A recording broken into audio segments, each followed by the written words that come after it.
Assalamualaikum warahmatullahi wabarakatuh. Hai teman-teman semua, di video kali ini kita akan membahas tentang salah satu tokoh penting dalam penyebaran Islam di Indonesia, yaitu Sunan Ampel. Kita akan membahas mulai dari biografi, metode dakwah, sampai karya dan peninggalan beliau yang luar biasa. Tonton sampai habis ya. Biografi Sunan Ampel. Sunan Ampel atau Raden Rahmat adalah salah satu wali songo yang berjasa besar dalam menyebarkan Islam di Jawa. Ia lahir sekitar tahun 1401 Masehi di Campa dan merupakan putra dari Maulana Malik Ibrahim. Pada tahun 1440 Masehi, Sunan Ampel mendirikan pesantren di Ampel Denta, pesantren pertama di Jawa yang menjadi pusat pendidikan Islam. Ia dikenal bijak dan damai dalam berdakwah lewat pendekatan budaya dan pendidikan. Ia membimbing tokoh-tokoh besar seperti Sunan Giri, Sunan Bonang, dan Raden Patah, pendiri Kesultanan Demak. Sunan Ampel juga dikenal dengan ajaran Mohlimo, yaitu larangan berjudi, mabuk, mencuri, memakai narkoba, dan berzina. Beliau wafat pada tahun 1480 Masehi dan dimakamkan di Surabaya. Hingga kini makamnya menjadi tempat ziarah dan Masjid Sunan Ampel tetap aktif digunakan. Sunan Ampel bukan hanya seorang ulama, tapi ia juga pelapor peradaban Islam di Nusantara.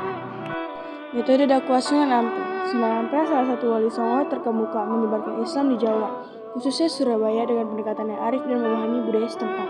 Beliau menggunakan hikmah atau kebijaksanaan, tidak langsung mendatangi tradisi lokal, melainkan secara bertahap mengarahkan masyarakat menuju ajaran Islam. Pendidikan melalui pesantren menjadi inti dakwahnya. Ia mendirikan pesantren pertama di Jawa, di Ampel, Surabaya untuk mendidik santri yang nantinya turut menyebarkan Islam. Pendekatan budaya juga dimanfaatkan, misalnya mengubah tradisi selamatan yang mistis menjadi acara syukuran Islami. Selain itu, Sunan Ampel memperkenalkan konsep moral, mohlimo, menolak yang mahal, judi, mabuk, mencuri, berzina, dan berbohong untuk membentuk akhlak masyarakat sesuai nilai-nilai Islam. Sunan Ampel perjalanan ke Jawa sekitar tahun 1440 Masehi. Ia tiba di Gresik, Jawa Timur, dan menetap di sana untuk beberapa waktu. Nikah dengan Nyai Ageng Manila Putri Arya Teja, sehingga semakin diterima oleh masyarakat setempat. Sunan Ampel pindah ke Surabaya dan mendirikan pesantren Ampel Denta sekitar tahun 1450 Masehi. Pesantren ini menjadi pusat penyebaran agama Islam dan pendidikan agama. Banyak muridnya yang menjadi ulama besar, termasuk Sunan Giri dan Raden Patah. Sunan Ampel berdakwah dengan cara damai dan santun.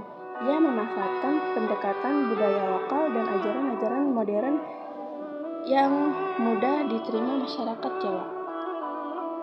Mengajarkan prinsip mohlimo, tidak berjudi, tidak mabuk, tidak mencuri, tidak memakai candu, tidak berzina, sampai menjadi penasihat Raden Patah, pendiri Kesultanan Demak, kerajaan Islam pertama di Jawa.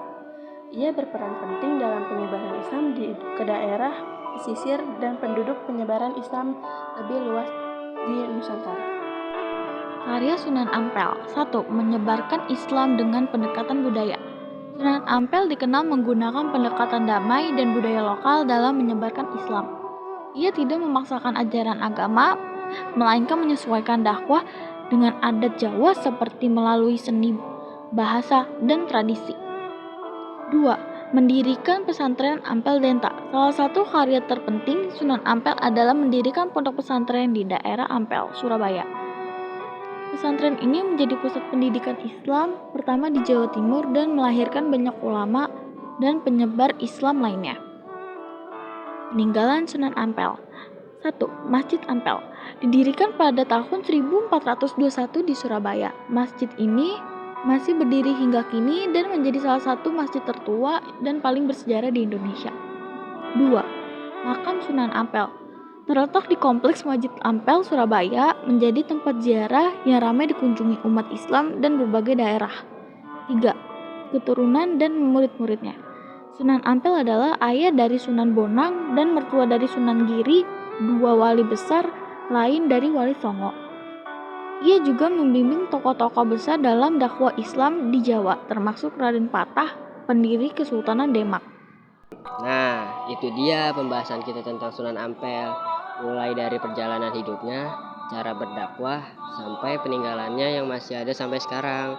Semoga videonya bermanfaat dan bisa menambah ilmu buat kita semua ya. Makasih udah nonton sampai akhir. Wassalamualaikum warahmatullahi wabarakatuh.